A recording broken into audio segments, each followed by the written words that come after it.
Нақыл сөздер мен астарлы әңгімелер менің дүниеге деген көзқарасым.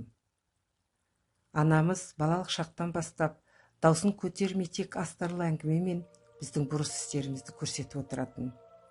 Сол нақыл сөздермен тәрбиеленгендіктен болатын шығар, өмірдің талай қиындықтарын жеңе алдық. Бірақ сіздердің де баға жетпес мол тәжірибелеріңіз бар шығар. Ал мен болсам, сіздерменен өзімнің сүйікті астарлы әңгімелеріммен бөліскім келеді.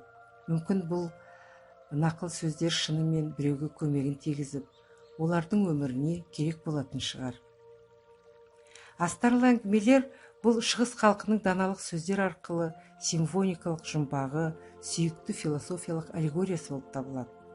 Нақыл сөздер деп аталатын кітапта ақылды патша Сүлеймен астарлы әңгіме мен күрделі және данышпан сөздердің жұмбақтарын түсінуге шақырады. Соплар өздерінің даналығын ақиқат бағы, алтын шынжыр, құстар тілі поэмасында нақыл сөздермен түсіндіреді. Дзен буддизм туралы астарлы әңгімелер бүкіл әлемге танымалы. Иса пайғамбар өзінің даналығын астарлы әңгіме арқылы келтіретін.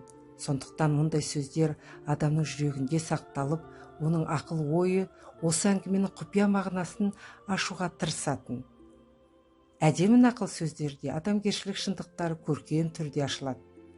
Ежелгі философтар астарлы әңгімелерді ұлы құпиялардың асыл даналық жиынтығы және әр адам үшін ой жүгіртудің ең жоғарғы ісі деп санады. Көптеген мақал-мәтелдер қысқартылған астарлы әңгімелерден туындады.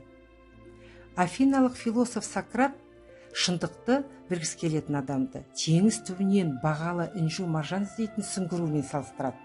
Егер теңіз даналықтың бейнесі, ал сүңгуір философ бейнесі болса, інжу өмір мен өлім туралы, жақсылық пен зұлымдық, уақыт пен мәңгілік, Құдай мен адам, күнә туралы сұрақтарға жауап беретін баға жетпес ақиқат болып табылады. Грек философиясы, шығыс поэзиясы, нақыл сөздер кітаптарында адамның шын мәні оның жүрегінде жасырылғанын көрсетеді.